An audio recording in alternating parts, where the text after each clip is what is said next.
Hey Ron, Hello, Gary. how you doing? Oh Man, I'm man, doing I'm doing all right. How are you doing, man? not too bad. I am in Bismarck, North Dakota. you, So, you and you we're you supposed you to can have a pick the places to travel, brother. yeah. I we're supposed to have a late checkout, but there was some confusion, so I had to just switch to one of their staff offices so I could at the hotel so I could do the Zoom. If I may ask, what are you doing in Bismarck? Up here. So next year the ACE conference is in Bismarck. And Yeah, yeah. Why? How to get to Bismarck, man? Of all the well, places. well, that was something Steve had advocated for and kind of put us in a tough spot. The concerns came about at the right before the conference in Puerto Rico, and Mhm. so we had some discussion about it and looked into some things, and we were almost kind of locked into it, and Okay. as I inherited Bismarck, North Dakota for next year. All right. So I wanted before I invited folks up here, I wanted to come and explore for myself. Uh, Okay. so the and meet see the facilities and meet the folks on the ground that we would be working with and putting together the institute. All right. I think it's going to work out. Uh, Okay. Now, how do we get people to come to Bismarck next year after Puerto Rico and Vancouver the previous 2 years? That's going to be interesting. We'll find out who's really in this game for the game itself, or who's in it for the trips and where the conferences are. You know what I'm saying? Amaha, how you doing, my brother? Uh, I'm excellent. How you living? I'm doing good. Laughing at me, man. I hear you becoming the Bismarck organizer. So Yes, sir. Yes, sir. if anybody gonna be able to organize, Gary, I put my bet on you. So yeah. Well, everybody else is putting theirs on me too. So, yeah. All right. Well, taking from that line in Wesley Snipes movie, always bet on black. I say.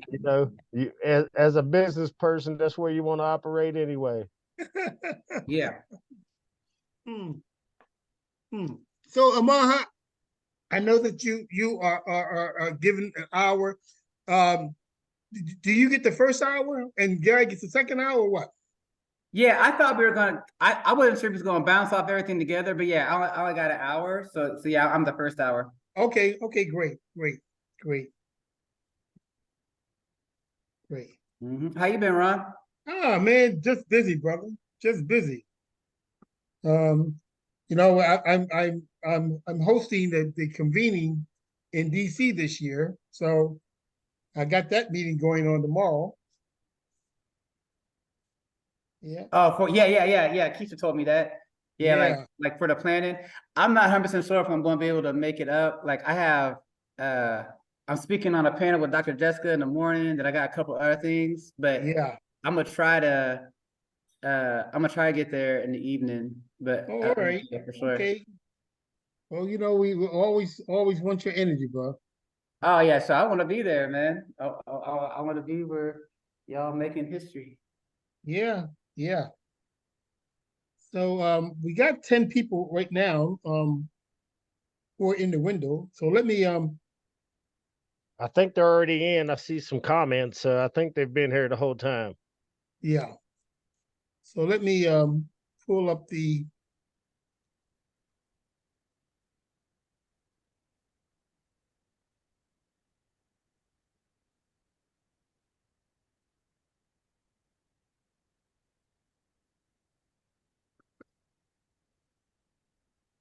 yeah.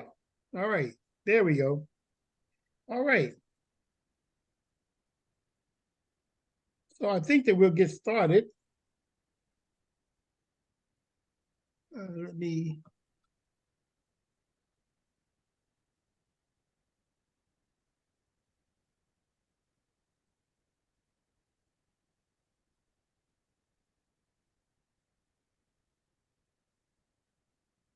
Oh, He gets started. Hold on a second. Oh,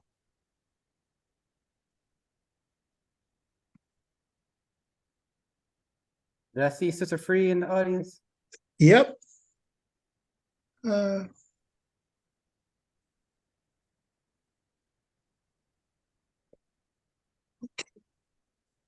What up, Sister Free? uh, Sister Free is soldier for real, right? She everywhere. Yes, she is. hold on a second. Let me. The most supportive people I know out there for the work. What do you say? So one of the more supportive, most supportive people I know that's out there doing. Okay, let me. Okay, let me start recording it. Let me.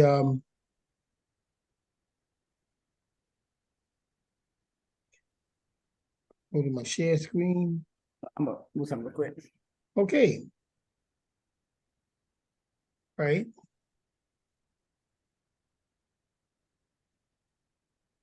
All right, sorry. I just want to close the door. Okay, great. All right. Well, let's get started this evening. We're in the final presentation of our webinar series on underserved farmers, sponsored by NCBA and the Inclusa. And so we're entertaining today's discussion on agricultural wealth building. And so we have two wonderful speakers today to share their experiences with wealth building, particularly from a food and agricultural perspective. We have first we have Amar Salisi, who's hold on a second, let me get this right. Okay. Okay, thank you. Who's a peace builder, social healer, a freedom fighter, and a network weaver. Is a student of cooperation and lover of humanity. He's associate professor of sociology and director of Center for Applied Social Issues at Sinclair Community College in Dayton, Ohio.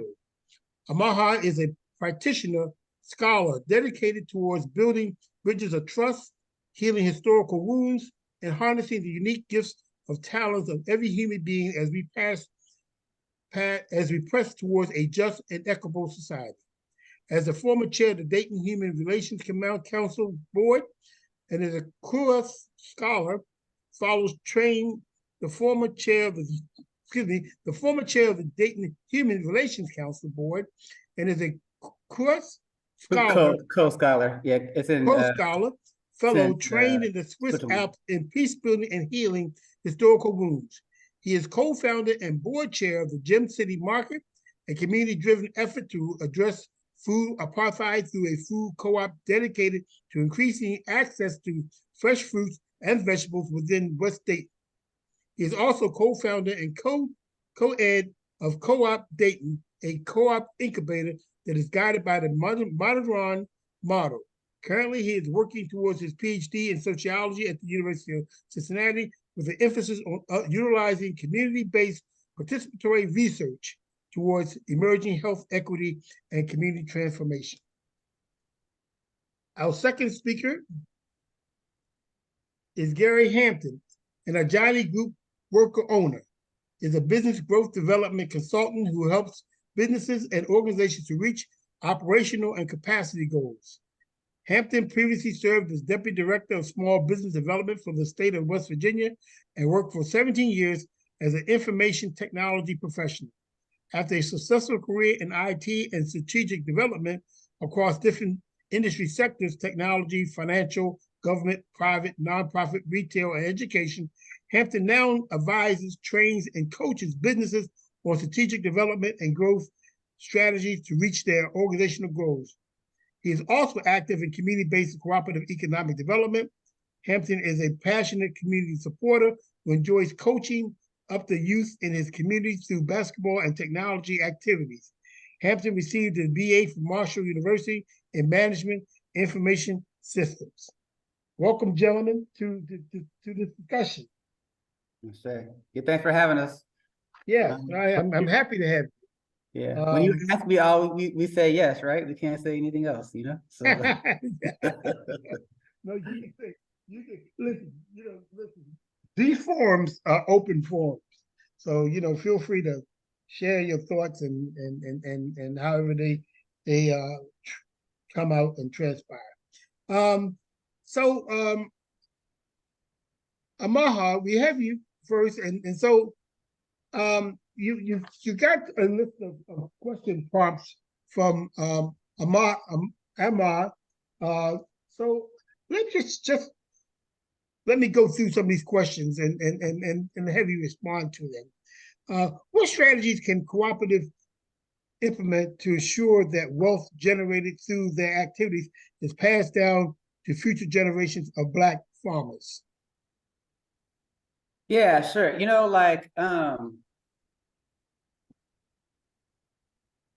I almost think before we can like fully like go into that question that we need to like set the container in the like the stage, you know what I mean? Like Oh, what is the okay, thing that we're kind of operating, out of, and so okay. like and I want to draw heavily from, Dr. Jessica Nimhart, you know what I mean, who speaks upon historically how the Black liberation movement has had a community transformation component and an economic driver component, and how those two work together to kind of create an engine towards whatever our shared future is, so like we have an idea of like where we're trying to go, and then how we combine that community transformation with an economic driver to like propel us towards the future that we're co-creating together, right? And within that, how like we've used cooperatives as a means to meet our needs amongst ourselves, right? Because if we wait for others, or if we try to do it alone, sometimes we don't have the capacity, right? But by coming together, we can leverage our gifts and our talents and our resources towards making the future that we're trying to make. And so to me, I think like the first part of like of your question is about like, how we understand cooperatives, right? How we understand the importance of working together, how we understand the importance of a solidarity economy, right? How we're sharing, how we're building an economy that's circular, right? That we're seeing how we can flip the dollar amongst ourselves, and the importance of land sovereignty, right? The importance of like owning the land, maintaining the land, actually even growing our footprint of land as a means for not only survival, but also as a means of self-determination, right? And I've been playing lately with this notion of how really the economic and the community is like the formula for self-determination, right? Like we can't really self-determine individually and collectively if we're not doing those two things together. So to me, that's like part of the back like background, right? Or some like the underlying assumptions that I think we need to be at before we can have the conversation that you just had. And we can go deeper into like talk about Ubuntu and all those things, right? Okay. But I think what was the question again? I'm sorry. I don't got it. What strategies can cooperatives implement to ensure that wealth generated through their activities is passed down to future generations of Black farmers? Yeah, so I think a lot of it is happening right now already, right? Especially with the National Black Food Justice Alliance and in different, formations in the South and other places, right? But like I think like how we are like I've seen something that said that farmers are creatives, you know what I mean? And so like for a long time, I think like as Black folk, we have been taught that like, oh, because of the enslavement period, that we don't want nothing to do with farming and this, that, and the other, right? But knowing that like, farming is our lifeline, you know what I mean? Because like ultimately it's going to be our food that's going to determine like our success. You know what I mean? It's like one of the fundamental pillars, right? So being able to control our food supply is key, you know what I mean? So I think having, reframing farming, right? So it's seen as creative, and like as a community, we see the value of farming, the value of food sovereignty, the value of like controlling our food supply as being critical for any community transformation or liberation movement, right? Because without food and the land, what are we gonna do? And then from there, right, like how are we mentoring new people, you know what I mean? Like showing them that this could be a viable industry, and to be able to pass down the knowledge and to train. And I think part of it is like how we're setting up cooperatives, right? To be a way that like after the food is grown, how are we getting it into the hands of markets that are also have the same vision for what we're trying to do? I think that's the key to the solidarity economy, right? That like those that have a shared interest and a shared identity of like this future we're creating, you know what I mean? Like how are we flipping it amongst ourselves, right? To build a pipeline, you know what I mean? And so and even just from a co-op world in general, I would say this conference that just ended, right? Just at Up and Coming, you know what I mean? Like almost 50% of the people at the conference were Black, and a lot of them were younger people, you know what I mean? So it shows that like this fourth wave that Dr. Jessica has been talking about is like emerging right now, you know what I mean? And so how do we continue to strengthen it by creating the example of what is possible, you know what I mean? Because like, those that are going into farming shouldn't see it as a burden. You know what I mean? It's like an opportunity. And I think part of it is how we reframe it. Like some countries reframe teaching as being like, oh, this is like a pillar of the community, you know what I mean? And so like, how do we reframe farming as being like central in our strategy and like give it the status and the value that more people can come in and then we can pass this thing down? Yeah. I'm kind of rambling, so I apologize, but go ahead. Yeah, just no.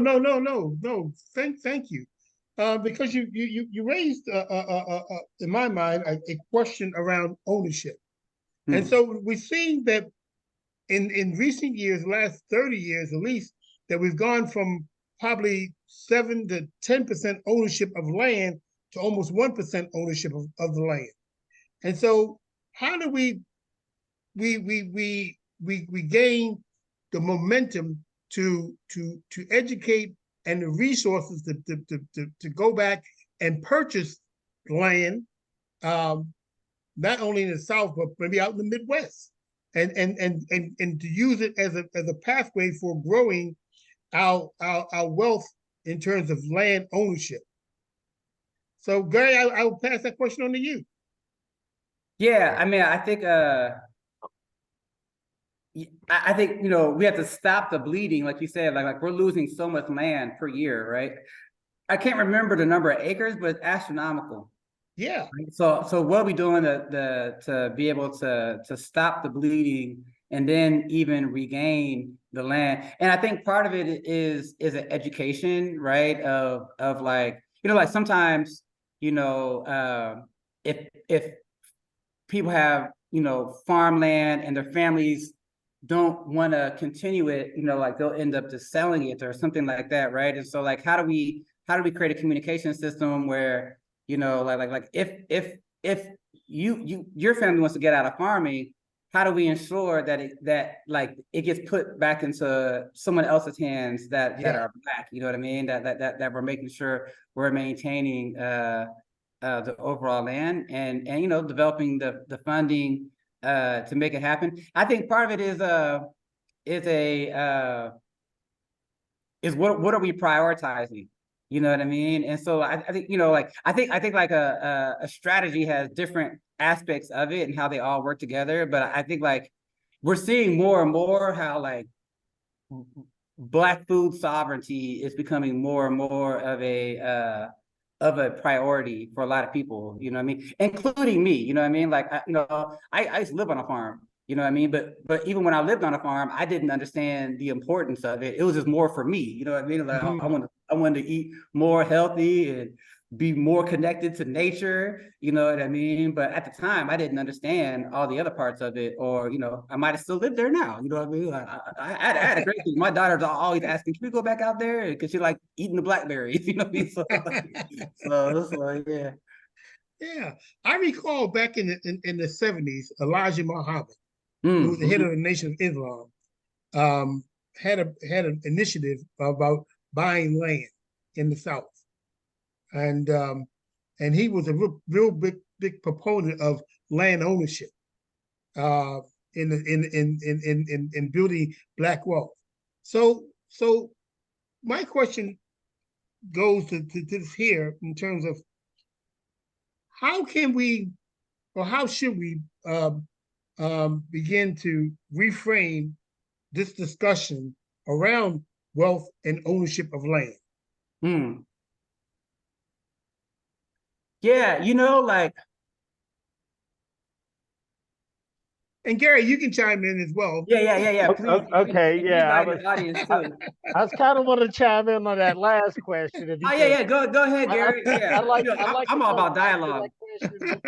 Yeah, no, I'm all about dialogue. You know what I mean? So yeah. So if you can repeat that last question real quick, because I had some thoughts there, and then I get enamored. Well, the last question was what strategies can cooperatives implement to ensure that wealth generated through their activities is passed down to future generations of Black farmers? Yeah, Amaha hit on that in several ways of what the families can do, and I think it's something that's consistent with white rural farmers is not having individuals that want to continue farming the land, but then there's this resurgence, I feel like, as Amaha mentioned, in the food sovereignty and land sovereignty efforts that are taking place, that individuals are reconnecting the land, or they're finding that identity and that relationship with the land. And some of the things I think that we could look at doing is, one is doing the succession pieces with the land on the front end, so that we're not looking at some of the challenges that the Federation is having with dealing with heirs retention problems. Is those solutions there are also solutions to succession solutions and tools on the front end. When we start looking at trust, and who are the benefactors to the land?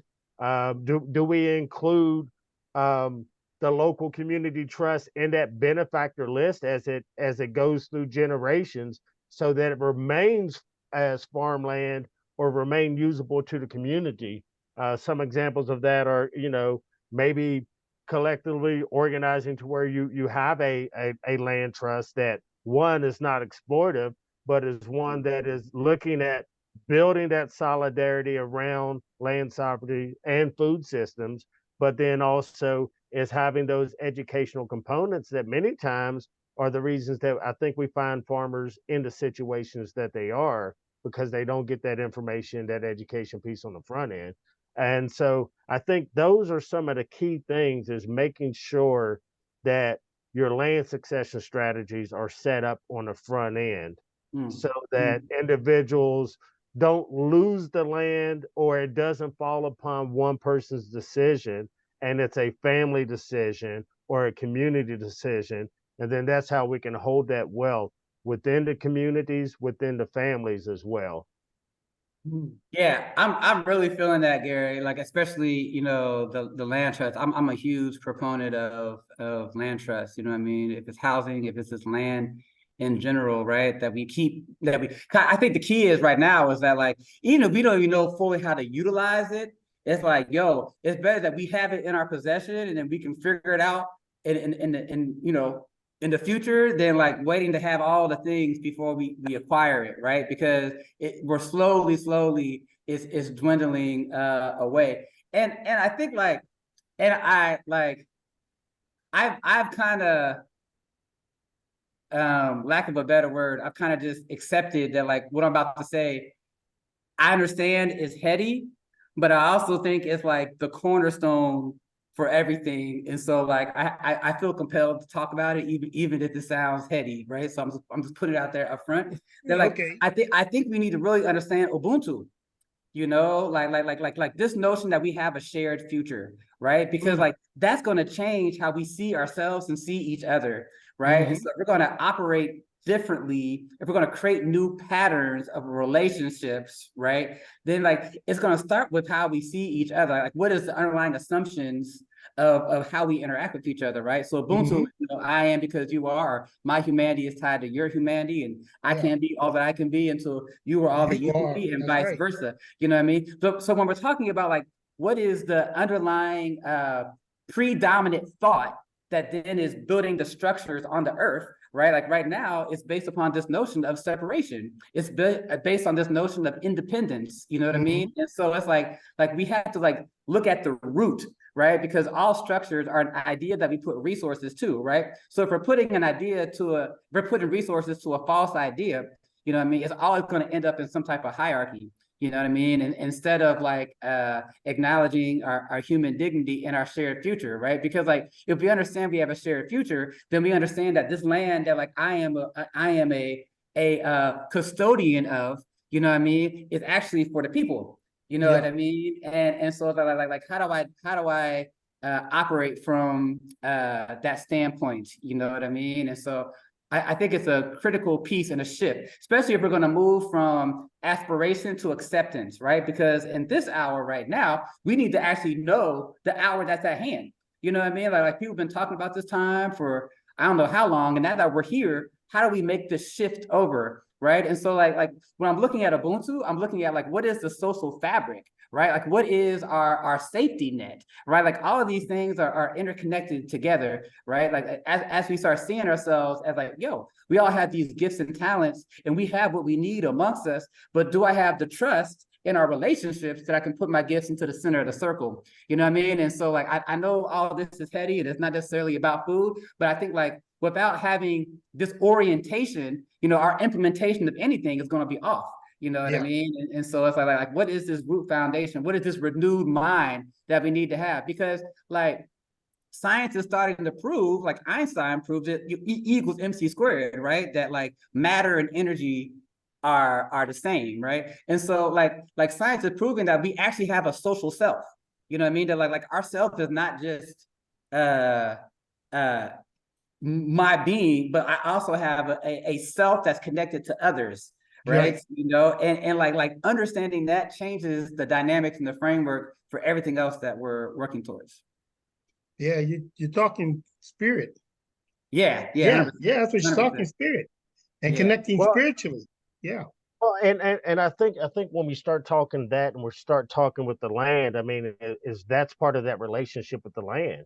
It's not 100%. necessarily a physical relationship, but it's actually a spiritual relationship. It's one with the universe, one with the environment, from the aspects of grounding, from life itself.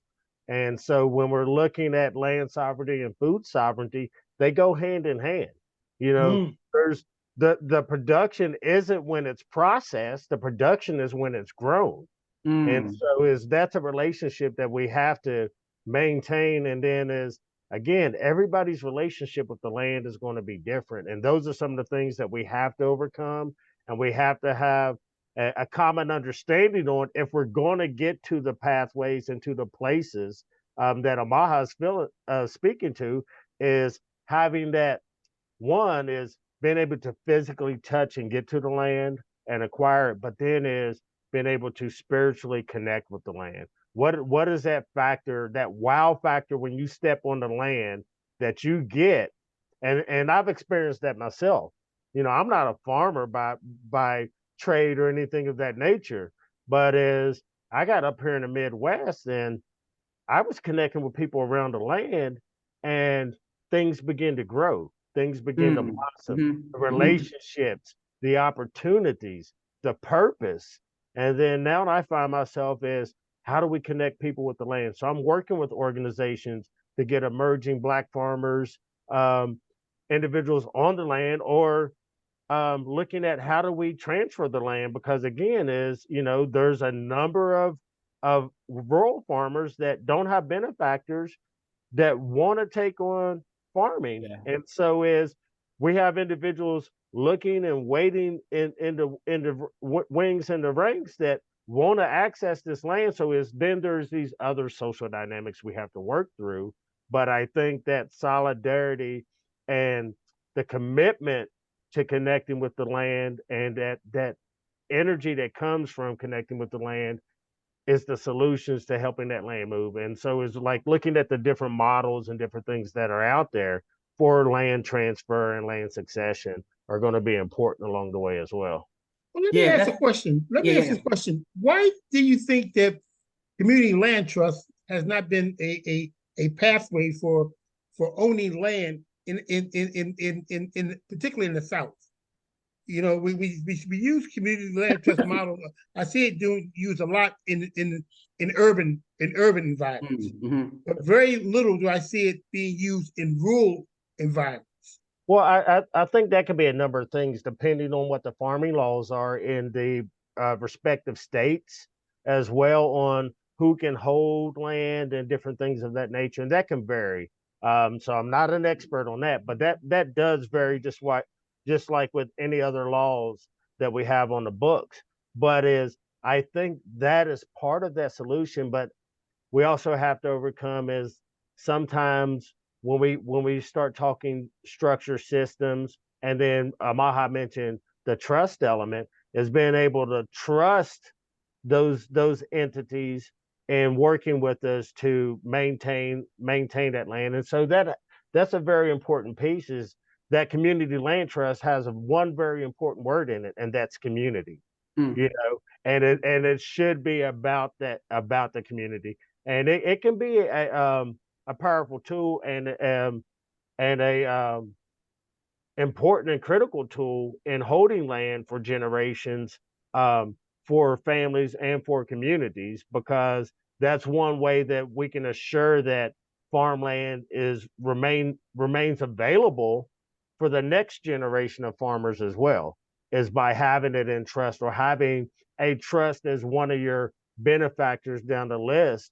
As you find individuals within the family who may no longer be interested, but then is how do you balance that with retaining that wealth within the family? Because is you're also when you transfer that land to the next generation, you're also transferring the wealth of that land and Right. its physical existence, but then also within its productive capacities and potential as well. So those are some of the things I feel like we have to take in mind. But the community land trust can be a very strong um, solution for retaining land or even getting individuals on the land if we look at, say, commons philosophies for land access. And then also we look at the cooperative governance and economic models once we get individuals on the land. So we can marry two ecosystems in hopes of ensuring food sovereignty and land sovereignty for individuals that are in need or in interest of connecting and growing and producing with the land. Mm. Yeah, I appreciate what you're saying, Gary, and I think it's a real good question. Like I think community land trusts have been around for a while, but like they have been used, from my understanding, have been used more in urban than rural. So I think part of it is like a understanding of its potential, and also I think like I would agree with what Gary is saying. Like I think the first thing is like how to keep land in the possession of the families that like have been keeping this for generations. You know what I mean? Like how we could provide support in that way. You know what I mean? But like if that is not an option, then I think like a community land trust will be the second thing. You know what I mean? Because like it's almost like a stopgap. You know what I mean? Like okay, like if this is not interested, how do we put it into a land trust that it doesn't go out into the speculative market? You know what I mean? But like and I appreciate what Gary said about the 'cause I think part of Ubuntu, right, is understanding our connection to land, right, and like coming out of a period of enslavement. You know what I mean? I think like we've been somehow taught that like we need to be separate from the land. You know what I mean? But like our power is in the connection to the land. You know what I mean? And we've had that just naturally. You know what I mean? And so like how are we reestablishing that connection. And that's why I appreciate, I mean, it's kind of a different subject, but like all this like youth community gardening and things, right? Where like more and more youth are starting to like farm early, you know what I mean? On a small scale, but just, you know, getting their hands in the dirt and watching something grow, you know what I mean? Can spark that interest, you know what I mean? Because we need people that are gonna take this up for a career, you know, so. Mm-hmm. Yeah. Well, let me ask a question here. What initiatives can cooperatives undertake to support the education and professional development of young Black farmers? I know you brought into this discussion, Amaha, the makeup of the up and coming conference this year, and more than 50% people of color, and the demographics in terms of age. Yeah. And so what initiatives can cooperatives do to continue this building of this platform for young entrepreneurs and young farmers who are looking at going back, toiling the land, and creating a refuge from the land? I'd like to jump in on that, but I think with that is one is, and we talk about it. I think we've talked about it a number of times. Is the intentionality. Been very intentional in engaging the youth and creating those opportunities, because that becomes part of that foundational education piece of individuals having an understanding what it means to connect with the land and what you can do on the land, and then they get a sense of real-time understanding of where their food comes from. And once you start understanding where the things you eat comes from, I think you'll gravitate and have more of an interest. But then also is being intentional about engaging the youth in a way that they're not just recipients of what you're doing, but they're participants of what you're doing. And I think that's how you also build that pipeline of next leaders and educators and farmers and cooperators, is by being intentional and having those tangible opportunities for the youth to participate. Yeah, you know, like I think like kind of coinciding with what Gary just mentioned, like I think Dr. Monica White, right, is doing amazing work, right, with the with connecting it to the HBCUs, you know, can you tell us about who Monica White is? Yeah, so Dr. Monica White, what's the name of the book that she wrote, Gary? Do you remember?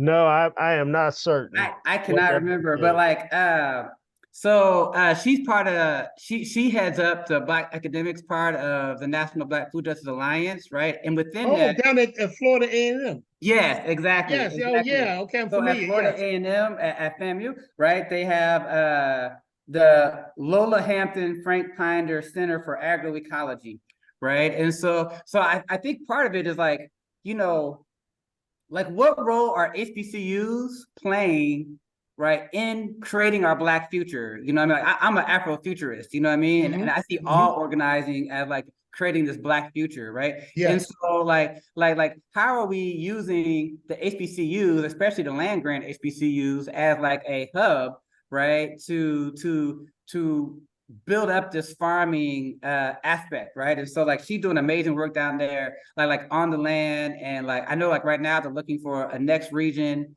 to build another agroecology center, you know. And so it's like how are we building out this infrastructure that we can create this pipeline? You know, I mean, like even locally we have Central State, we have it's a land grant, and they're starting to get more into food sovereignty and how are we developing systems, right, and growing up next generation farmers and this, that, and other. So so a part of it, I think, like, you know, like I'm a huge component of cooperatives, you know what I mean, and mutualism in general, you know what I mean. But I think beyond the organizational formation and structure is how we're building more cooperation, right? Like how we're understanding that we're all in this together, you know what I mean. And I'm not just saying Black folk, I mean as humanity, right? You know what I mean. But I feel that like Black folk are kind of the spearhead, you know what I mean, in this movement in this hour, you know? And so how are we working together, leveraging the capacities of the HBCUs and different structures that are already in place, right? But how are we creating this narrative that we're all kind of operating off of towards, you know, what are the essential things, right? And one of them is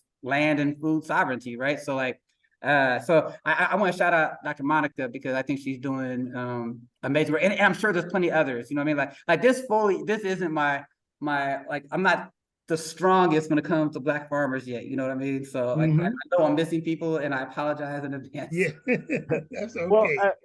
and with what Amaha is saying is like now we're talking infrastructure, we're talking ecosystems, we're talking anchor institutions, and that's where HBCUs could be very vital in community development and community wealth building by being that catalyst within their hyperlocal and their regional areas and engaging and cooperating and collaborating around different important issues and topics, whether it's land sovereignty, whether it's food sovereignty, whether it's economic justice, different things of that nature, and also playing a powerful role in how is the distributive justice taking place when it comes to resources and different things, and leveraging their existence as a land grant institution, just as PWI institutions leverage themselves within the cooperative movement and the economic movements, et cetera, and then being very intentional in addressing the needs of the communities around them. And then, as Amaya said, how do we connect? And then is moving towards that level of increased cooperation and collaboration to provide and develop solutions, and not just fight the symptoms of problems. But how do we use this work to provide solutions to food access issues, economic justice issues, environmental justice issues, distributive criminal justice, all those different injustices that we incur. I believe a lot of the solutions fall within the hands of our own communities, and those with whom we connect, who see a need and a reason to move together in a collective manner. And that's where I think we have the social choice, right? Like, you know, continuously I'm in rooms lately and like I look at our level of cooperation, I'm like, man, there is nothing hindering us. There is no outside force that is keeping us from working closer together than us just deciding we're going to work closer together. You know what I mean? And so like how to have these deeper conversations to bring this together, because I think, you know, we are the ones we've been waiting for, you know, for real, you know what I mean? And we're the protagonists on our own story the more that we come together. So it's like how we're developing our collective infrastructure, you know what I mean? And like one thing that is, you know, like you know, going back to the debate of, you know, Booker T. Washington versus W.E.B. Du Bois, you know what I mean? And do you need talent to tent, or do you need to build up industry and pull ourselves up by the bootstraps, you know what I mean? And so like why is it gotta be an either or? Why can't it be a both and? You know what I mean? Like why can't we build up our infrastructure on the ground? You know what I mean? Build our skill sets, whether it's farming or other things. You know what I mean? Like we're building our industry, kind of like Marcus Garvey. You know what I mean? And then at the same time, you know what I mean? Like combining that with those that are in academia and studying it from that perspective. You know what I mean? Like it doesn't have to be an either or. You know what I mean? Because like to me, like that is a white logic. You know what I mean? That no, we're going to harvest all of our gifts and talents and resources. Yes. You know what I mean? We're going to own all the means of production. You know what I mean? So yeah. And Ron, I think we have a attendee has a hand up. I don't know if we want to engage them. As we're let me see. Let me. Mallory. I'm not seeing.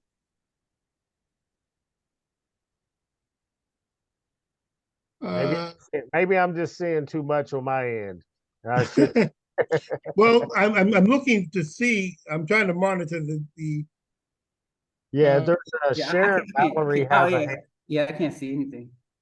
Yeah, I can't if see. I'm in the participants list and I go to attendees, I see a hand up. Oh, Sharon Mallory. If Sharon, if you could drop your question in the chat, maybe that would be beneficial. Oh yeah, I see it now too. Yeah, Sharon Mallory. Yep. Oh, okay. Y'all can see. I can't see it. If you press participants, then it comes up there. Oh yes. Oh yes. Okay. Yeah. Yeah. Hold on. Yeah, maybe Sharon, if you can drop it in the chat. Go Or ahead. No, I just gave her authority to go ahead and talk. okay. Sharon? Can you hear me? Yes. Yes. Yeah. Yes. Okay, Teamwork is great, great, teamwork. great, great. Thank you, gentlemen, both for sharing and steering this panel. And I just really wanted to make a comment on the HBCU issue as I'm actually leaving a conference here, which is very interesting. But I think both you gentlemen were on point as it relates to the HBCU being a catalyst, a hub.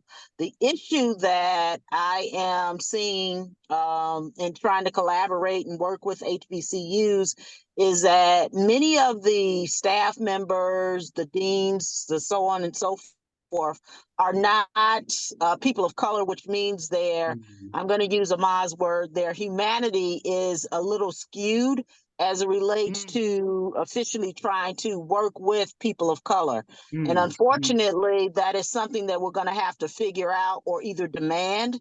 We're good at putting a Black person on top of these HBCUs, but if that person is not holding its staff accountable, we have a lot of entities that really don't want to work with Black people. And so publishing is just not the issue here. Publishing is one thing, but to help a community, to have an impact on a community, to be a catalyst, to be a hub is totally different. And if these individuals, because of, their birthright and how they were brought up, don't respect us, or they don't want to engage with us, or they want to engage with us as little as possible because of their comfort level, we're running up against a big battle, which is why our HBCUs are not able to tap into resources, especially when it comes to farming, because they don't want to collaborate with Black and brown farmers or Black and brown ran institutions that could viably go after a lot of these USDA grants that definitely could be a catalyst for these Black and brown farmers. So when we talk about creating wealth, or we talk about reparation, we also have to consider, what's on the table for us to have a meal right now. Yeah. And so if we're not having access to it, or we're having access, but we're not getting the collaboration to have equal access to it. And so I think that's a huge issue. And as I mentioned, I'm, just leaving this agritourism type conference, and, how many of our land grant institutions were there that were represented people of color? Not one. Really? We had land grant institutions here, but none of them were African American. And so their thought and concept on how they can use agritourism to help Black and brown farmers throughout the country is very skewed or non-existent. So we've got to be very strategic, and I so much appreciate NCBB for putting this on, because part of our wealth is actually sitting at the table and taking a part of the meal that's there, while we begin to strategize on how we can begin to cook the meal, which is your processing, your value added type things. It's working with one another. We've got to be able to figure that out, but we can't sit at the table right now and eat if we're able to lock hands with those entities that could have a big stake if only they were interested in helping us. Yeah. Thank you so much, Sharon. Thank you for being at the conference, first of all, and thank you for that. Yeah, that's a challenge, right? Like it makes me think about what function does HBCUs play inside of Black communities, and if that needs to be re-examined for the modern context that we're in right now, because I think like there's more HBCUs moving into farming and land But you know, I still think, like, you know, I'm not sure if every HBCU sees that value. I'm not sure if every community that the HBCU is in sees that value and sees their HBCU as a resource for that, right? You know, so I think both of them is a part of education. And one thing that you maybe think about, Sharon, is fractals, right? How the small creates the large. And what do I mean by that? Like we're having a conversation right now that is like very, you know, trans state, and you know, it's out there, right? But I think like ultimately, like if we're gonna make an impact, it's like, what am I doing in Dayton? You know what I mean? Like, what am I doing in Ohio? Because like the more that we create the possibility and show what is possible, you know what I mean? That like we developed this new relationship with Central State and Wilberforce, which we both have here, you know what I mean? That like then other HBCUs and other areas can see what is possible, you know what I mean? And so like how are we like living into these ideas and developing our practice that, you know, oh, this is work and this doesn't work, that we can have like a different level of conversation as we're like doing something small to impact the large. You know what I mean? I think sometimes we keep it on a level that like we're not making the traction that we can, you know what I mean? So I always like to bring it back to, yo, like what can I do locally? You know what I mean? That can impact everybody else by showing that another possibility exists. Yeah, and Omaha, I like what you said there about that the local focus. I think a lot of the work, as I think I mentioned earlier, is hyper local, and then it's that regional level, that state level, and then connecting those dots. And I think and my experiences with West Virginia State University is sometimes we look at going to the larger figureheads to try to get things done, when I think some of the more local work and the work that we're talking about fits within that realm of extension. And actually the extension really connects more a lot of time with the research back end of the university, and then also with the front facing pieces with the community when it comes to programs and research and actual practical opportunities. And I think that is one of the gateways, I think, of moving this work and connecting this work with the HBCUs. I know we did that in the at the National Black Cooperative Agenda Conference. We had the HBCU panel. We had the law clinics. So there, 3 of the 6 law clinics were present, and we're going to be building off of that. But is, you know, how does that transfer in through the HBCU ecosystem? We know what they're doing on their local levels. So how do we connect other individuals to that so that they can have similar local opportunities where they don't have the law clinics, or being able to leverage those law clinics by leveraging technology to be able to, you know, have sign-offs for the students to do the work to help move the work. But again, it's really a hyper local and a regional approach that happens at that state level that I think is we have to hone into, as Amaha was mentioning. And the infrastructure and stuff is there within the HBCU, and I think Sharon really hit on it. It's a challenge sometimes to work with them, but I think as taxpayers, as constituents and citizens, that we can push that agenda with them and bring them on board versus waiting for them to come on board and then show them the light.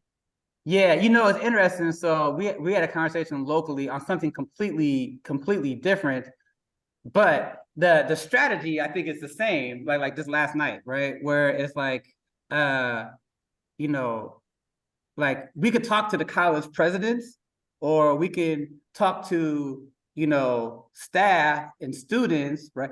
In developing our base to then like transform, you know what I mean? Because on some level, it's like, you know, like what is our North Star, you know? And we're not gonna like a fully agree on like this thing, but we can. I think we're at a point now where we can agree on a general direction. You know what I mean? That like we're not gonna agree on everything, but like we can move like this a little bit. You know what I mean? And so it's like you know, so like how are the lawyers working with everything else? You know what I mean? It just seems like we don't have like that sense of an overall strategy to then be like how are we, you know, developing the education system and this, that, and other, you know what I mean, from farmers to people that we're all like seeing like, you know, like one of my mentors, he's someone here named Dr. Tway, and he's like, yo, like, you know, in movement work, you know what I mean? Like there's gaps and then people got to fill the gap, you know what I mean? Like, and it might not even fully be what you want to do, you know what I mean? Which I don't know if I fully agree with, but it's like, yo, if we need this, then we need someone to take it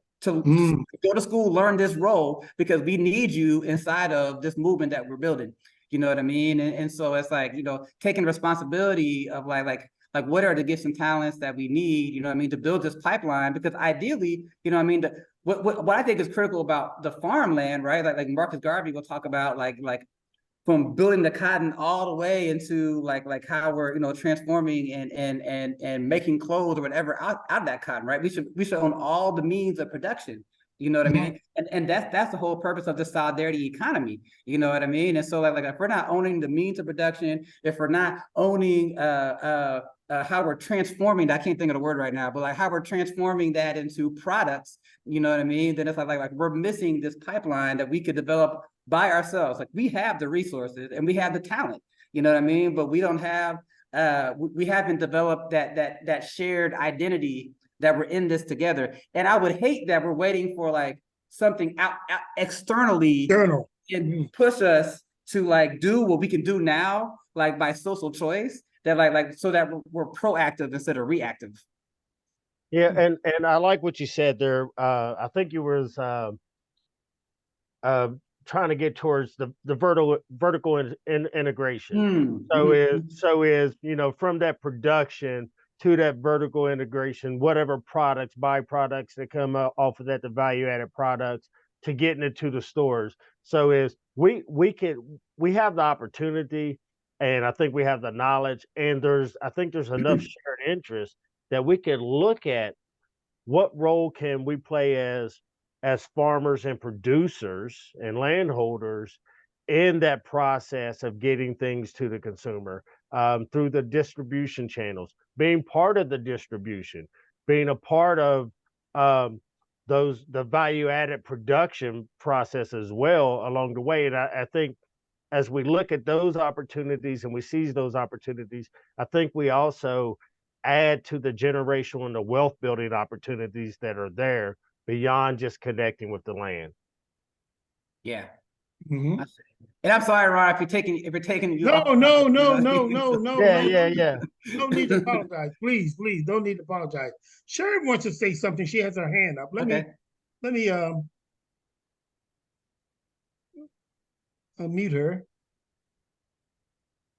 I think I unmuted. Okay. I'm just very excited about you gentlemen as I listen to you all and things, but you know, it's one of those things where we, you know, the world is our oyster, and what we choose to make it and how much pressure we want to put on it is really up to us. But I do want to bring one thing to light in regards to a strategic plan, so to speak, is that when it comes to our HBCUs, we have to remember our HBCUs, you know, basically did not cross the Mason-Dixon line for various different reasons. So the closest HBCU to me is Central State, and that's quite a distance away. So that's point number one, meaning that we can't forget our brothers and sisters, our Black farmers who are farming in the Midwest or farming out West, you know, in upper state Washington or in Oregon.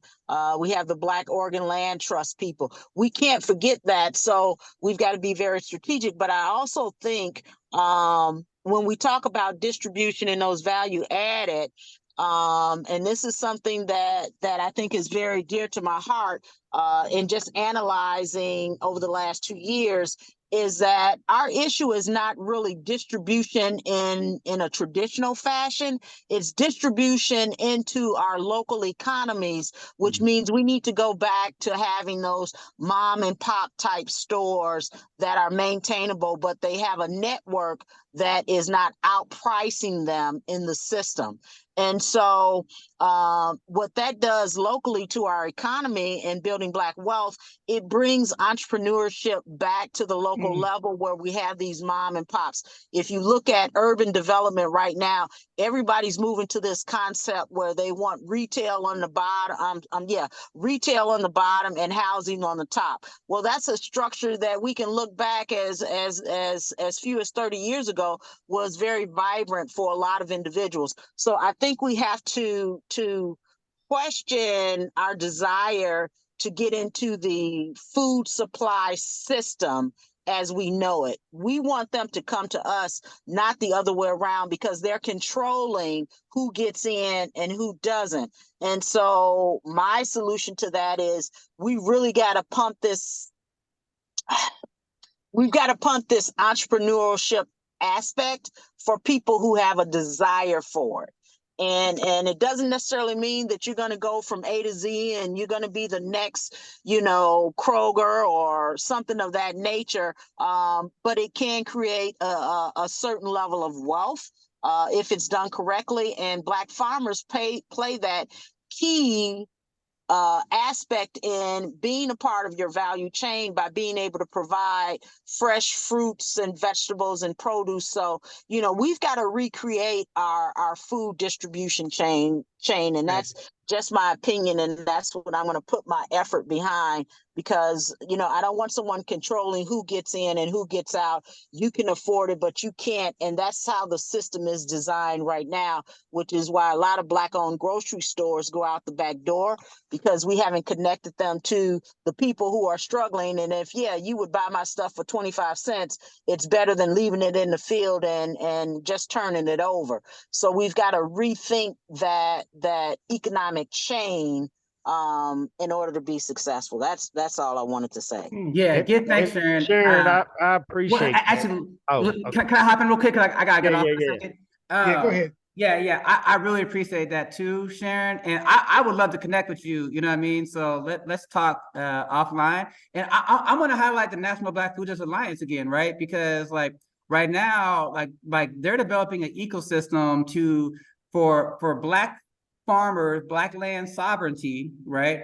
And also building co-ops, right? That we can have these grocery stores. So like I'm from the Gem City Market, you know what I mean? It's right, we're in year 3 and we're just learning how to build our local food system, you know what I mean? As far as like how are we in communication with the local farmers and this, that, and other, that we can they could be, supporting the market with their products and this, that, and other.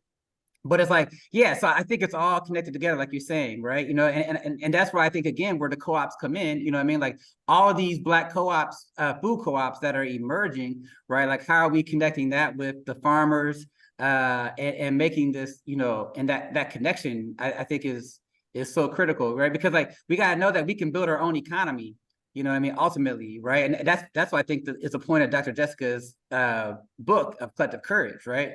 Is how we can control our economy by bringing our stuff together. Yeah, and to add to that, and what Sharon was speaking to is also, I think we also reevaluate what quality and freshness is. It's not by the Dubai date that we get through these supply chains, but is also uplifting the smaller, more local cottage industries and cottage products, those smaller things that are of higher quality, more local. And I think that's part of that solution that Sharon is speaking to, is also then with that is valuing that local cottage industry and sector. Then we've reduced the range of distribution, and individuals seem to, and very much in a capitalistic way, are attracted to quality or things that are communicated of being of quality, and a lot of times that's what's produced on that hyper local area. Well, let me. Actually, I apologize, Baba. I know you have to go. Well, thank you, brother, for coming and sharing your insight. You appreciate it, much appreciated. Hey, thank you. I appreciate being here, and I don't know if my message is are like going to the group or if it's just going to the panelists. But if you can give Sharon my email, I would love to continue Okay, I will the do that. dialogue.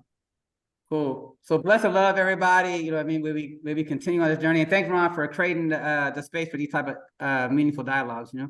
Thank you. Thank you, bro. Thank you, Maha. Yeah. See you, Gary. Peace. So Gary, let me ask you this question. Since Maha is leaving, why is it that there's a disconnect between the Black Food Justice Alliance and the Federation of Southern Cooperatives? You know, I am not an expert on that, and I'm not certain what that disconnect is. And really, it should be, and I think Maha mentioned it is, there has to be some intentionality on how we work together. Yeah. I believe, again, what the National Black Food and Justice Alliance is doing around land sovereignty and food sovereignty through establishing co-ops, and then also with the federation's work with Black farmers and co-ops in the South. And I think Sharon had mentioned it, is things not coming above the Mason-Dixon line. But I think that there's a need for individuals to actually align their efforts and actually have these conversations. I don't know if has there been any intentional conversation or reaching out between the two organizations with the work, because as we talk about this also, I think is, you take the National Black Food and Justice Alliance, you take the Federation of Southern Cooperatives, and you take the emerging work that we're doing with the National Association of Black Cooperators, and then I think we're bringing individuals to a point of like ecosystem solutions and from different roles of participation and contribution. But I'm not aware of, that whole dynamic on, how they're working together, how they're not working together, or if they're working together. But Sharon has a hand up. Yes. Do you want to chime in on it, Sharon?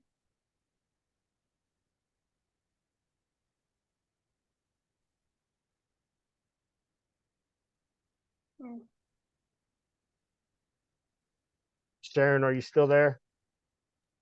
Yeah, can you hear me? Yes. Yeah. Okay. Yeah, I was going to just basically say it's really about mindset, and it's not intentional mindset. I think it is environmental or learned mindset. And so when it comes to the Federation of Southern Cooperatives, I don't think there's intentional neglect. But if you were born and raised in the South and you're running an organization that traditionally has always catered to the South, and you aren't expanding your horizon to say, let me historically look at what has happened to our Black cooperatives, or in this case, our Black farmers. And basically what happened was and I think Ama or either Gary mentioned this at the onset, you had the Great Migration. You had a large, significant number of farmers who encouraged their children to disconnect and go to the big city to get a good education and make a good living. And therefore, that mindset to reach out beyond our borders, I think, is just something that hasn't crossed. But I think in our efforts, 2020 Farmers being a farmers cooperative, we didn't step out wanting to collaborate initially with the Federation, but knowing that we have to come back around because they are our foundation. They are the hub. I think the thinking is a little bit different on the strategies, but when it comes to those organizations, I think we have enough out there that we have to start bringing them together in some form or fashion, like NABC is doing, which is why I appreciate, Ron, you and your efforts and organizations.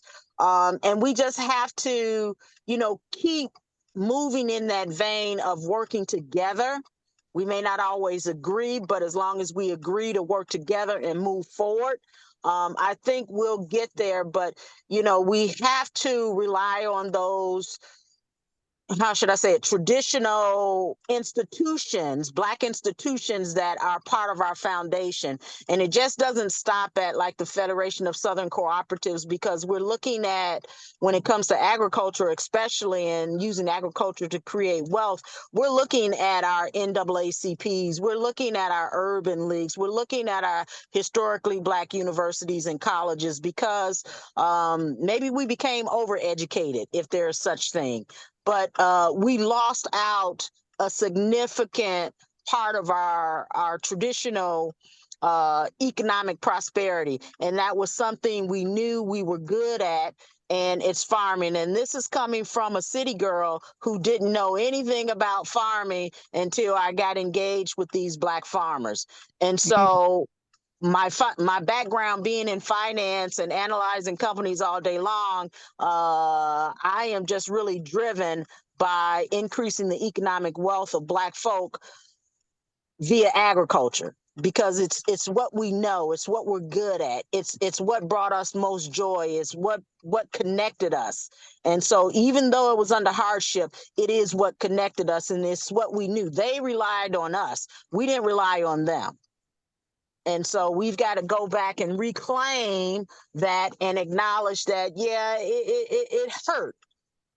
But this is a viable means where maybe I can be out on the farm and not have as much stress, or my blood pressure won't be up, or I'm eating right and I don't have diabetes. It's such a systemic type thing. We really got to begin to just take a deep breath and say, ooh, mama whooped me, but that doesn't mean she don't love me anymore. Mm. All right. All right. All right. All right. Mm. So true. So true. So true. So true. So Gary, let me just entertain you for a little bit here. Just ask you some questions in terms of what specific benefits can cooperatives offer Black farmers that they might not achieve as individual operators? I'm getting an echo from you, Ron. Can you speak into the mic? I couldn't hear you. Sorry. What specific benefits can cooperatives offer Black farmers that they might not achieve as individual operators? Well, I think one is being able to collectively gain access to the land.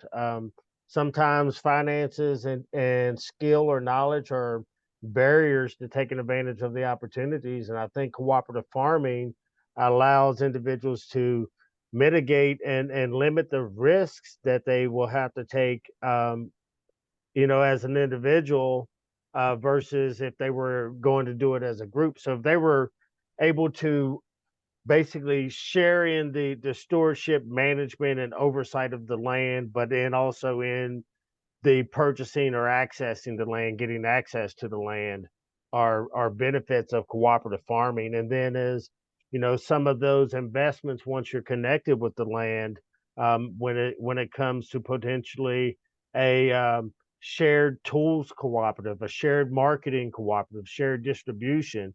So all those things can have value when it comes to trying to get on the land as a group versus an individual. And sometimes, some people's pockets, you may have that passion and love, but you may not have the deep enough pockets or the knowledge or understanding how to get access to it. But as working together collectively, then is you can accomplish more and get to that goal a lot better, a lot and probably with less risk definitely with less risk than you would as an individual. So the risk is spread out amongst the members. All right. Well, I'm going to take this opportunity, Gary, to open the forum up for others to share in their thoughts in terms of how they see this conversation going and what they want to add to the current dialogue. So your mics are open. You can go ahead and share your thoughts if you care to.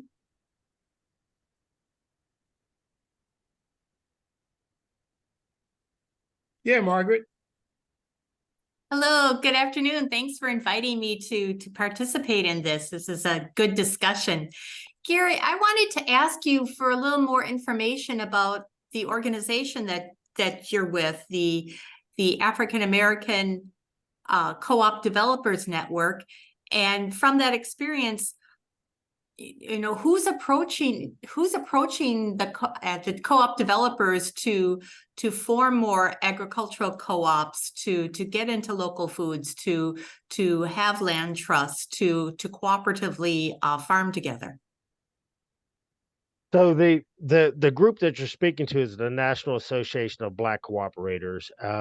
It's an emerging group that was born out of the National Black Cooperative Agenda conferences held by the Network for Developing Conscious Communities, and so out of that came a need and a desire to advance Black cooperation by coming together and creating an association.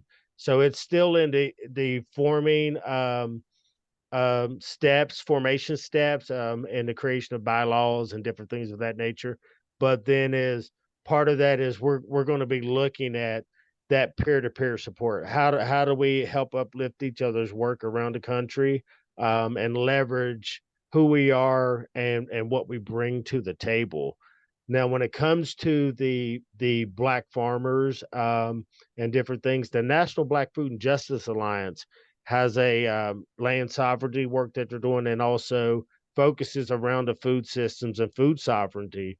And so they're also not just with the land, as Amaha had mentioned, they're also developing co-ops and Black-led co-ops, Black farm co-ops from within their communities, where they're doing the community organizing and member drives, etc., in order to bring food access into the communities to address food justice issues. And then the work that I'm doing up here in the Midwest, I'm actually in the Midwest now, in the Twin Cities. So I'm working with a number of different organizations around emerging farmers, Black farmers, BIPOC farmers, um, and LGBTQ farmers, of getting people onto the land. So we're building community. Um, for instance, we've had several sessions for Black community or Black farmers community development, and that's more with the Midwest around African farmers, and that's with individuals from different African immigrant organizations that are looking to get on the land. And then also we're working through Commons Land here in Minnesota on connecting individuals with the land. So we're actually in a process and a restructuring and formation process of becoming more of a land trust model in order to help hold land, move land, and then is also collaborating across the state with different entities. For instance, we're working on an urban cluster here in the Twin Cities for urban agriculture and looking at bridging that urban to rural food systems, like the divides, because a lot of the same issues and solutions in urban agriculture can actually expand into the rural and vice versa. And if you want a vibrant and thriving food system, then we have to have individuals seeing their collective working together as part of those solutions. So there's a number of groups working on that, and one of the groups that I'm working with also just got funding from NRCS and the USDA to actually help uplift and strengthen the urban agricultural ecosystem here in the Twin Cities. So we're in the process of hiring individuals to manage that program, that project, to help move money into the communities.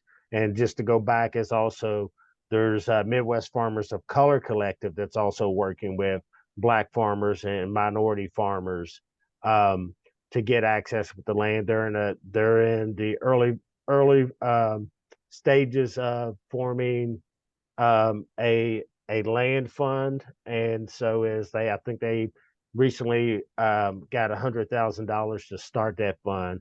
but then also in commons land is there's this opportunity to, as we're looking at land funds and monies, is being able to leverage the resources within the commons with the Midwest Farmers of Color Collective Land Fund. And those are discussions still to be had.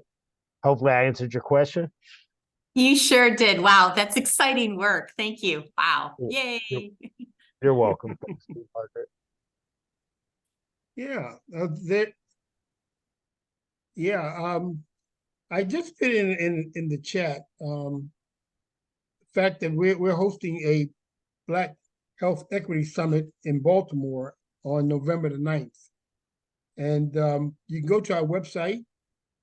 Let me put that in there.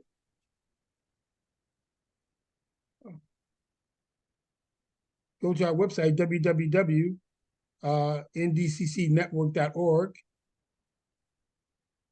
and you can find the menu for the sessions.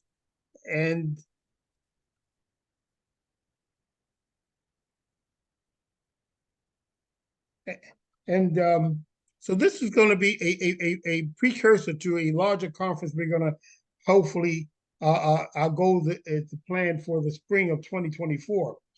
But we're trying to elevate this conversation about the social determinants of health as they affect the Black community. And a part of this discussion is around food apartheid, housing, economic development.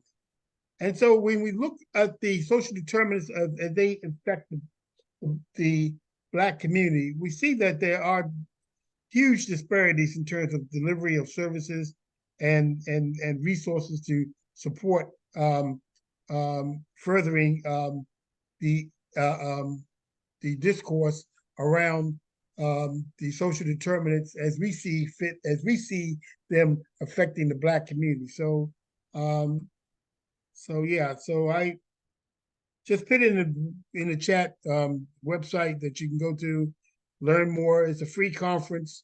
It's going to take place on, again, November the 9th here in Baltimore. And so, yeah. Yeah. Gary, you've been muted. Yes, so I have a question I would like to ask. Go ahead. Greetings, everyone. Go ahead and introduce yourself. Greetings, everyone. My name is Maati. I'm from Trenton, New Jersey. I am new to the world, the global movement of urban ag.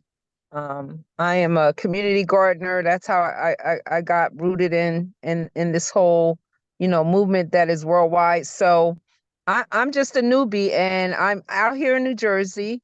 I've sat and I've listened, and it's a pleasure to meet everyone. I love the information. This is actually like a education for me right now. So I wanted to ask, is there any organizations like yours? I've written down most of the national organizations that you mentioned, but are there any organizations like yours that you know of in New Jersey that has this same kind of dynamic going on in terms of raising awareness about food ag and such? Ooh.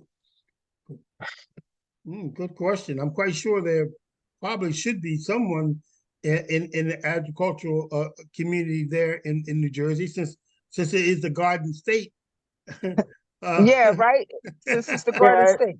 And I'm not sure where Soul Fire Farm is. I I've think heard So Far is up in New York. Is it in New York? Okay. Yeah, I think it's in New York, upstate New York. So New Jersey, New York, sometimes I see them, they're so close together. But yeah, I would reach out to some of the groups that were mentioned, but then also they may have some connections. And then there's I wouldn't be opposed to helping you do some research and helping to identify and find community, because then also that helps me in building my community. So if you wanted to email me your information at gary@ajani.coop, or Okay. Yeah. or yeah, and then I can look into helping it and being supportive of that. Well, also too, I would propose a framework that if there isn't a organization there doing this work, then why not start? Right. Right, Yeah, right. why not? That's always my position with everything that I come across. Yeah, Trenton is the capital of New Jersey. It's a poor black and brown community. yes. It's under-resourced and underserved. And I went to the Bugs conference last year in Atlanta and learned that Trenton has the highest rate of any of kind of the diseases that are directly related to what folks eat, because Trenton is a food desert and a food swamp, Mm, and all of that at the same time. It's 7.2 square miles. It is the capital of New Jersey, but you wouldn't think that it's the capital, based on, the dynamic of the community that goes on here and the economics of it all. mm. So yeah, my position is, well, if it isn't one, then let me be the one that starts one in Trenton, There right? you go. Because there's not whole lot of progressive Black organizations here in the town. There is the Legacy NAACP and now Black Lives Matter. There are organizations like that, but no real focus on, Black community and urban ag in that way. We do have the cooperative extension down this way, the Rutgers Cooperative Extension. But if I wanted to do anything in a regional area, I would probably have to go to Newark, but that's North Jersey, we're Central Jersey, and I'm just trying to look for people more in my area that I Yeah. could be, on the ground taking action with, and that kind of or even becoming more familiar with and being a part of the work. Right. Well, and I think that's twofold, and I like that you're interested and willing to take those steps and initiatives. Because if it doesn't exist, like Ron said, you can start it, and then you have some anchors to really build around, especially with the health disparities. I mean, there's the saying, and Ron, I was going to speak to that earlier, but is health is wealth, and so is as we're addressing food apartheid and seeking food sovereignty and land sovereignty, then is we're also dealing with health justice, which is falls into some of those elements of environmental justice issues, which Mm-hmm. a lot of these things really intersect when we start looking at the different justices that we have to deal with. And one uh, ultimately or at some point leads into or intersects with another justice. And so as you're looking at the agriculture is that's something that you could use and arm yourself with around um, food to fight the health disparities, and food access to fight the food apartheid issues, as you spoke to food deserts as well. Um, Let me get your pronunciation. Mata? It's my auntie, and I'm putting my information in the chat right now. Okay. Can you please, can you please, brother, give me your email? You wanted me to send you my, reach out to you by email. Can you repeat your email address again for me? Gary Well, at ajani.coop, AJANI.coop, and it's Gary, Gary, Gary at ajani.coop. Gary at ajani.coop. yeah. Yes. And I'll send you some links to some organizations, particularly the National Association of Black Cooperatives. I think that would be a good proving ground for you. I'll send you our email address as well, and I look forward to connecting with you as you frame out this whole discussion around trying to meet the needs of those people in Newark. I've been in Newark, and it's been a city like most Black cities, but cities that are predominantly Black, that has had historical legacy of disinvestment and in so many ways. Okay, yeah, I said I was from Trenton, but Oh, Newark Trenton, is I'm where I sorry. have. Yeah, it's okay. Newark is where I have to go to, probably meet organizations like yourself or do that kind of work. But I'm looking more on a local level because we know Yeah, everything starts on a local level, right?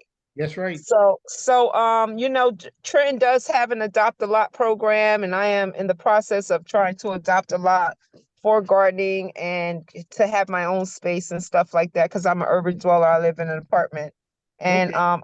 I'm just really trying to, like I said, become educated and more aware about, the whole global movement. And I appreciate any help or any resources you could direct me towards.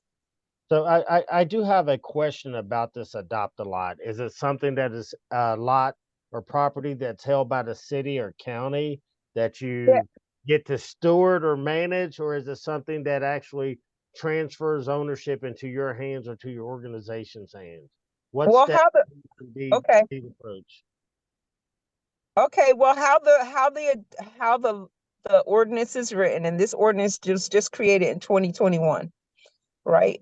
So how it's written is that you can use it for, whatever stuff that whatever you wish. So if you want to make an outdoor space to work out, if you want to whatever you want to do on it, you can. They give you some guidelines, but it is still the property of the city of Trenton, but you can move forward to try to purchase the property.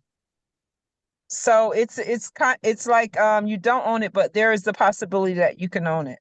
Okay. And naturally, if you're there and the city, it's written in the ordinance that the city can, take the property back if there's some development that's going on, or if there is a need, and I don't know what those needs are, that the city can come and get the property back, and that you can hold the lease. I think it's a year or two at a time. So yeah, that's generally how it works. Okay, and with that right there to me presents a challenge. Not to deter you, but is as you look at those policies and you're working with the city, is see if you can find some champions or advocates within the council, your representation to move if it's going to be gardening and farming, urban gardening, community gardening, and farming, that that lease has to be longer, because if you're actually um, tilling and planting in the ground and not raised beds, um, it may take you 1 to 2 years, maybe 3 years before you even have the ground to the point of it's healthy enough to produce. And so you have this investment in time, and then is also to see if they can advocate for um, community urban and gardening and farming to be a part of the urban planning process. And so that's some policy work that comes with this. But I think in the long term, it preserves your investment, your sweat equity, in getting that land ready to produce for yourself, your community, etc. Because those are going to be some of the stories, and are some of the stories that take place. Is a developer comes in, you've had the land, you've just gotten it right, you've had it for 2 or 3 years, or you have to go back and keep getting approval every year, and then it gets ripped from under you, and then is all the work that you've put into building your movement and efforts are kind of stripped from under you. So those are some of the things that I would suggest that you look at advocating for, and and see what it takes to actually transfer that land to you, as well, in a way that is not cost restrictive, and that it's affordable, and that is part of the future planning of the city. So many municipalities really need to look at that, especially in this day and age of environmental and climate justice issues, as looking at being intentional with the green space, as well as the food access activities that are taking place, and the planning activities that are taking place.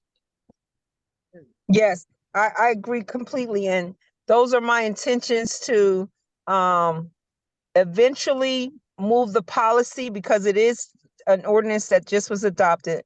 So those are my intentions for me and the efforts that I make for the community. It is to intentionally move the policy towards, the community actually having ownership, or whoever actually does, be a steward over the lot, eventually having the opportunity to take place, to take ownership.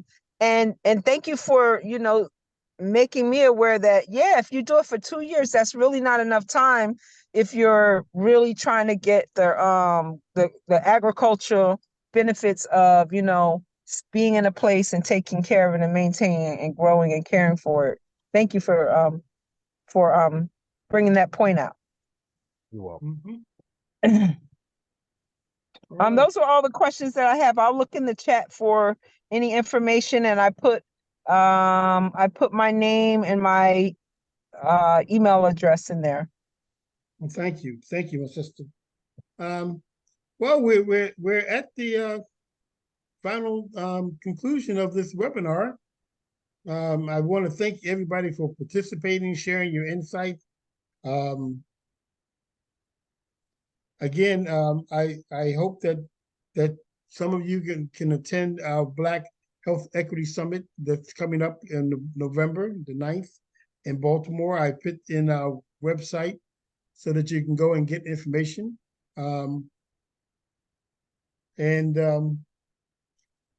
Gary, you like some closing comments? No, I really don't have any closing comments. I just appreciate the space and the opportunity to be here and share with everyone, and to hear and get everyone else's insight as well. And I'm just thankful that we're having these conversations and being intentional about taking action and creating the space for these conversations, because I think that's really where the change begins. All right. Well, thank you. Thank you, Gary. All right, folks. Well, I'm going to sign off. And I'll be following up with you in terms of sending this recording out to you in the next week or so. And again, if you have any questions or you want to follow up with other discussions, feel free to email me, and I'll share my email with you as well. Sharon raised her hand. Sharon? I think Sharon is gone. I don't see her on the. Oh, okay. All right.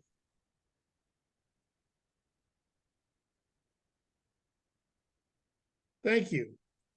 All right, folks. Well, again, thank you for participating, and continue to have a great day. All right.